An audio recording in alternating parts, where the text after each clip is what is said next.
Today Bihar live.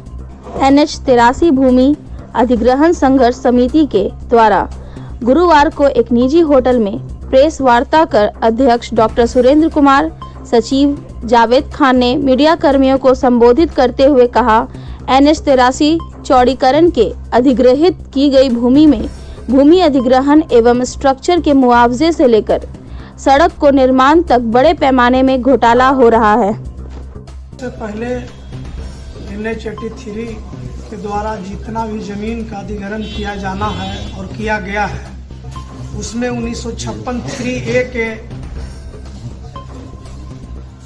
नियम के अनुसार नहीं किया गया है। 1956 3A है कि सबसे पहले जमीन का वेरिफिकेशन करना था, जमीन का नेचर बताना था कि जमीन का नेचर कॉमर्शियल है, रेसिडेंशियल है या फिर कृषि योग्य है। लेकिन 1956 3A का पालन नहीं किया गया। बिना उसके नियम के बिना अधिग्रहण किया जा रहा है। 1956 3G3 के तहत पेमेंट करना था, पेमेंट बताना था कितना किस जमीन का कितना पेमेंट करना है। उन्होंने यह भी नहीं बताया, जबकि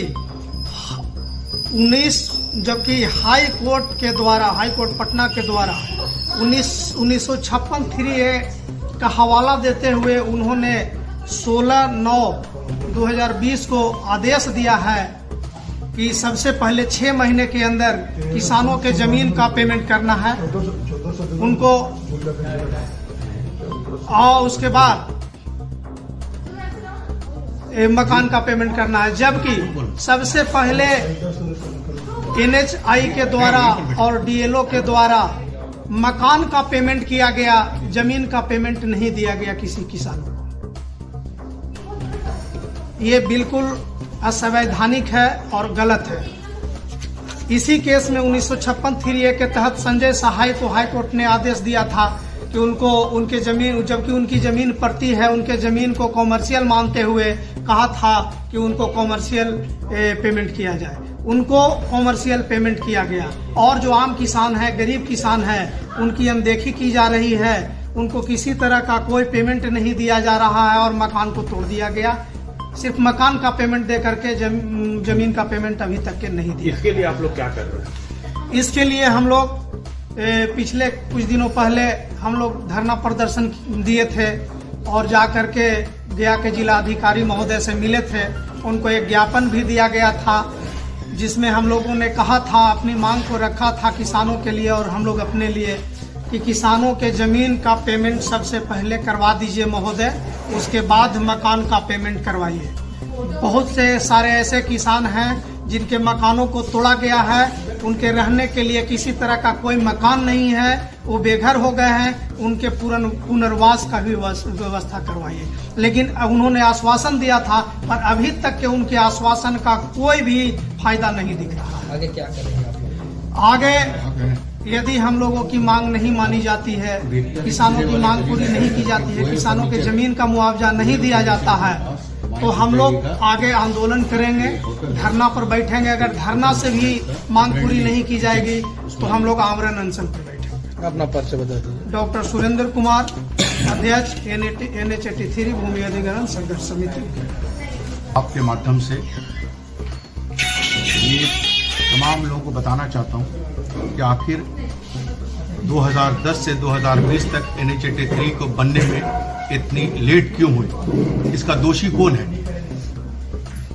आपको हैरत होगी कि माननीय उच्च न्यायालय के आदेश के बावजूद भी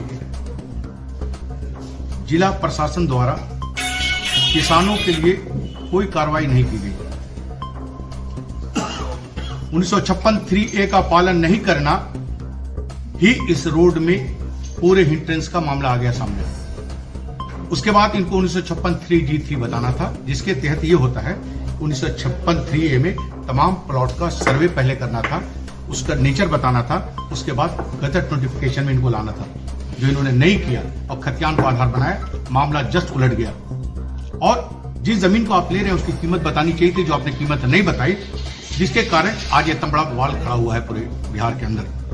तमाम NH 83 में लोग कहते हैं गलती हो गई, लेकिन जब आप खुद NHI हाईकोर्ट में लिख के दे रहा है, मैं एक कॉपी आपको दूंगा कि माननीय उच्च न्यायालय को ये खुद ले दे रहे हैं हाईकोर्ट में कि भाई ये 3D चीज जो है ये क्या है, ये हाईकोर्ट में लिख के दिया इन्होंने। उसके बाद संजय सहाय के केस में 2014 में हाईकोर्ट ने इनको इशारा भी किया कि आज की परिस्थिति को देखते हुए किसानों को पैसा दीजिए, लेकिन उसके बावजूद भी जिला पदाधिकारी ने अपने नोट में बाकायदा जजमेंट में लिखा है कि माननीय उच्च न्यायालय ने क्या आदेश दिया, ये भी कॉपी आपके सामने मौजूद है जिला पदाधिकारी की, कि आज की परिस्थिति को देखते हुए आपको पैसा देना है, ये उच्च न्यायालय का आदेश है। उसके बावजूद आज 2014 से 10 हो गया, लेकिन आज तक किसानों को पैसा नहीं मिला। सबसे बड़ी विडंबना यह है कि आर्बिट्रेशन ने जिस कोर्ट में फैसला कर दिया है कि उनको पैसा दीजिए मकान का, जमीन का, जमीन अधिग्रहण होती है, मकान नहीं होता है। आज तक किसानों को जो आर्बिट्रेशन का फैसला हुआ है, आज तक इनको पैसा नहीं मिला। अब ये कह रहे हैं कि हाईकोर्ट का आदेश है कि आपको रोड बनाइए, लेकिन आपको हैरत होगी कि इसी हाईकोर्ट ने इनको 6 महीने के अंदर का टाइम दिया था कि आप 6 महीने के अंदर तमाम किसानों का केस का निष्पादन करें और इनको पेमेंट करें, लेकिन आज 16/9 से लेकर के आज हो गया 21वां, आपके 2021 हो गया, लेकिन किसी किसानों को नोटिस नहीं मिली, किसी किसानों को पेमेंट नहीं हुआ। क्या ये कंटेम्प्ट ऑफ कोर्ट नहीं होगा? ये कोर्ट का अवहेलना नहीं होगी? सिर्फ किसान अपनी मांग को रखें, इस पर कोर्ट की अवहेलना हो सकती है, लेकिन कोर्ट की बात नहीं माने, आर्बिट्रेशन की बात ना माना जाए, हाईकोर्ट की बात नहीं माना जाए। क्या प्रशासन हाईकोर्ट से बड़ी है? क्या प्रशासन न्याय से बड़ी है? आज वही बहु रहा है कि हम कोर्ट से बड़े हैं। आज NHI अपने आप को कोर्ट से बड़े समझती है, और अगर विरोध करते हैं तो मुकदमा किया जाता है, झूठा मुकदमा लोगों पर किया जा रहा है, ताकि लोग डर के मारे घर में घुस जाए। हम लोग क्या आज प्रेस के माध्यम से कहना चाहते हैं कि जिला प्रशासन ने अगर 15 दिन के अंदर हमारे कामों का निर्णय नहीं लिया तो हम अनिश्चितकालीन रोड पर बैठ जाएंगे। जिस तरह से दिल्ली में लोग बैठे हैं, हम भी भूख हड़ताल पे रोड पर बैठेंगे।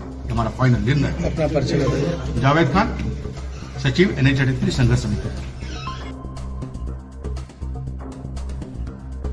आज दिनांक 7/1/2021 को रेलवे सुरक्षा बल के वरिष्ठ मंडल सुरक्षा आयुक्त श्री आशीष मिश्रा द्वारा गया रेलवे स्टेशन पर सुरक्षा व्यवस्था का जायजा लिया गया।